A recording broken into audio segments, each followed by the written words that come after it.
Now, don't misunderstand me. The development of BRICS and the potential expansion of BRICS is a good thing, or can be a good thing. No question about it. But we have to understand that this is not something that the global business and investment community is alarmed by, or something that has taken them by surprise. They've been anticipating the shift to the east and to the south for a long time, and they have facilitated it. And they are facilitating it. I mean, people like Joseph Sullivan, former economic advisor to the White House, has also advised the new development bank, the BRICS Bank, and has promoted the idea of BRICS creating their own currency. BlackRock created not one but two ETFs dedicated to BRICS economies. And like I said, a great deal of the repercussions of the Russian sanctions have actually benefited BRICS nations and potential BRICS nations, and provided a strong incentive for de-dollarization. The Ukraine war has really been a vehicle for accelerating this process, this global economic shift away from Europe and away from the West. So they are facilitating it. They're not opposing it. They are welcoming it. But of course they want to control the outcome. The ideal situation for them would be to sort of replicate the Bretton Woods system, but in reverse. In other words, the traditional beneficiaries and victims of the Bretton Woods system would basically switch places. Western-aligned corporate power, the OCGFC of the Western world, do not particularly care about the welfare of their nations, but they care about themselves, and they don't want to be sidelined by this inevitable transition to the global South. They want to steer the transition. But the problem is, or the challenge is, that the parallel power structure of the private sector that has eclipsed state power in the West has not yet eclipsed state power in the East.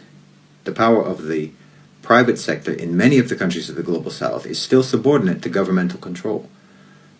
I mean, as much as people like to talk about Russian oligarchs, those oligarchs are not in a position to defy Vladimir Putin, whereas American politicians are not in a position to defy American oligarchs. And this is to say nothing about the control that China has over their private sector. Business and government are interwoven everywhere in the world, but the relationship between politicians and business outside of the West tends to be more dictated by the state than by the private sector. Whereas in the West, particularly in the United States, government has become little more than an instrument of business. So this poses a challenge for Western-oriented owners and controllers of global financialized capital. The fact that most of these countries in the global South still deeply believe in nation states, and the fact that the way their governments function is largely drawn from old traditional hierarchical structures and concepts of status and authority, like say in the GCC countries. There are entrenched cultural factors that make them resistant to subordination, not to mention political factors. I mean, many of them don't have the same vulnerability that Western politicians have in terms of continuously campaigning for re-election, so they're not as easily bribed through political donations. The corruption that they engage in the global South tends to be for the purpose of increasing their power, not for the purpose of being bought off in order to abdicate their power. And they do, to one extent or another, actually do care about what their populations think about them. I mean, when you have a deeply unpopular leader in the global South, it's usually a reliable indicator that they are Western puppets. The companies of the global South, the OCGFC of the global South, are also not quite as a-nationalistic as their counterparts in the global North and in the West. There's still a sense of national pride among the business leaders in the global South. They have some residual traditional values from their societies and from their cultures that make them care about their nations to one degree or another. And of course, they're capitalists, they're ambitious, and they would like to be shot callers in their own countries and in their own regions. So this is not going to be easy for Western-oriented owners and controllers of global financialized capital to manage. But they believe they can, and they are certainly going to try.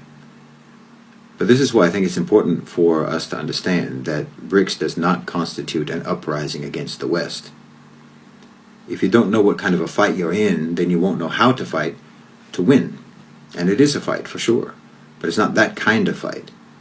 If you think it's that kind of fight, like a rebellion against the West, then you're going to be anticipating, assassinations and wars and invasion in order to stop BRICS. But I don't think that that's what you have to be worried about. What you have to be worried about is help. You don't have to be worried about armies. You have to be worried about consultancy firms. You have to worry about Western companies suddenly flashing huge injections of FDI at you and the promise of them creating jobs in your country. And obviously you have to worry about loans. Look, the independence and sovereignty that the BRICS project promises is not going to be derailed by political assassinations or military invasions. It will be by contracts and agreements. It won't be by war, but by treaties. It won't be by opposition. It will be by assistance. To me, I'm not particularly keen on the idea of the creation of a BRICS currency, to be honest.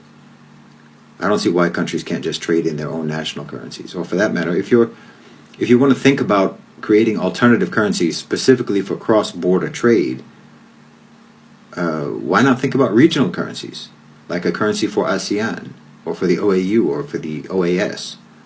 Or for that matter, why couldn't the OIC start studying the creation of a trade currency for their member states? I mean, if Saudi Arabia, UAE, Egypt, Iran, Iraq, Indonesia, and there's like 10 other Muslim countries that want to join BRICS, if they all join BRICS, it's almost going to be a de facto Islamic bloc anyway, accounting for like half of the world's oil trade, oil supply, and controlling practically all of the most important major ports and maritime routes of global trade in the world.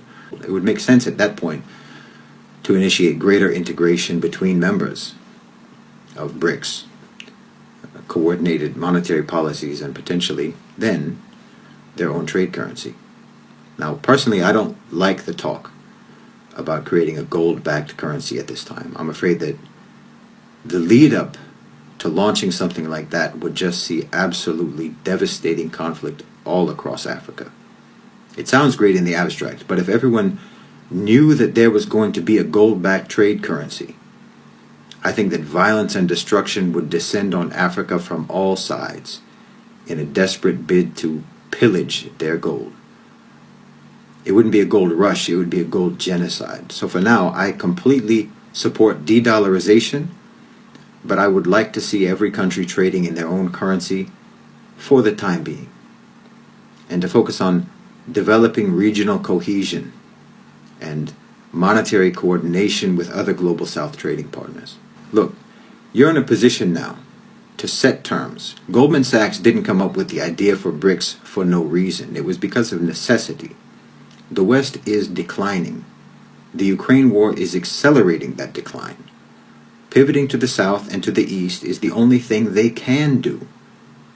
If you decide to shut them out, or if you decide to impose capital controls, tariffs, restrictions, and so on, there isn't much they can do about it. They can't afford to destroy two hemispheres, and they can't salvage the one that they're in. The last thing that they want is for BRICS or any other collection of global South economies to take control of this transition. They're not going to fight the transition itself. They're going to fight over who gets to manage it. They want it to conform with the neoliberal program, but they don't really have the muscle to force you to do it that way. They're counting on you having no ideas, and on you not understanding what the fight is about, and they're counting on the global South still looking at them with awe and reverence, and not actually realizing that the tables are irreversibly turning in your favor. When slavery was abolished in the United States, the slave master approached his former slaves and invited them to continue working on the plantation for a meager wage, because he realized that he had no future without them, and he expected them to have no idea what else to do with their freedom. Well, that's what's happening when multinationals and investors come to your country from the West today. The master's house is burning. And the crops that you've been harvesting all this time for him are yours now. He just doesn't want you to know it.